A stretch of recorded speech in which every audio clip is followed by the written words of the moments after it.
David Budd and his struggles with PTSD, being a former soldier that fought in the Iraqi war. So we begin this episode with him starting off, the series heroically by being able to talk out the wife of this the wife of this terrorist, who basically used his wife as like a way for it to try to detonate this suicide bomb in the train.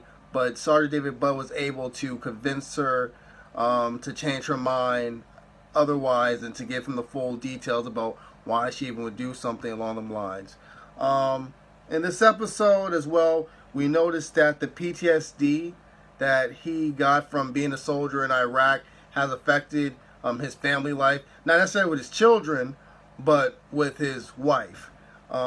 He still spends time with his kids, but yeah, like I said before, like with his wife, he's no longer living with his family.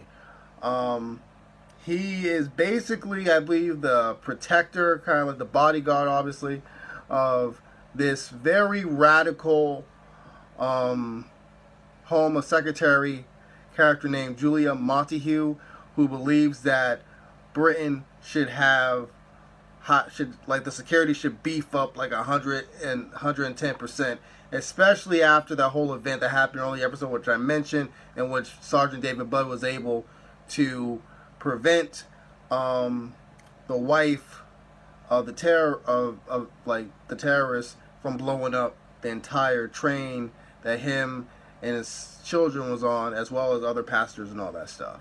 So, in regards to his relationship with the Home Secretary lady, Julia Montague, it's very contentious at first, because you could tell she's kind of a jerk. She's very headstrong.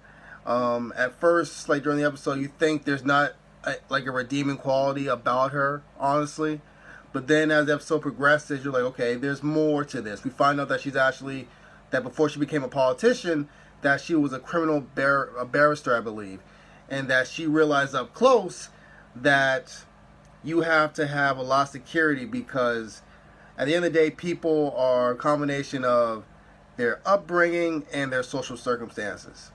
What else? We also find out that David Budd's friends, well, one of his main friends, I forgot what the guy's name was, but he has a real hatred towards the government, because he blames the government for not giving back to the soldiers for what they gave up during the war. I think there was at one point which he said that all throughout history, the West has oppressed, and bullied the little guy, the people of not just the inner cities, but also of, other countries and all that stuff. So, and I also believe that his face got kind of messed up. There was like a noticeable scar on his face. He was visibly angry at David for still working for the government, him being a security guard / police, basically. I believe when it came to David and Julia Montague, when he was doing research on her before he began his job protecting her, he noticed that she basically was in full support of the Iraq war, that he didn't, obviously he didn't like. And also the fact that when she was on this this radio show, she talked about how that she doesn't believe that the Afghanistan people can create stability of peace and harmony like they claim, that the Iraqi people can create a stable democracy like they claimed, and that ISIS will create a state capital, which will be a diplomatic towards like world relations from all other countries and states and all that stuff. And she was saying that basically that it sucks what happens in the past, throughout history, but you can't really look back at the past. You got to keep on moving forward.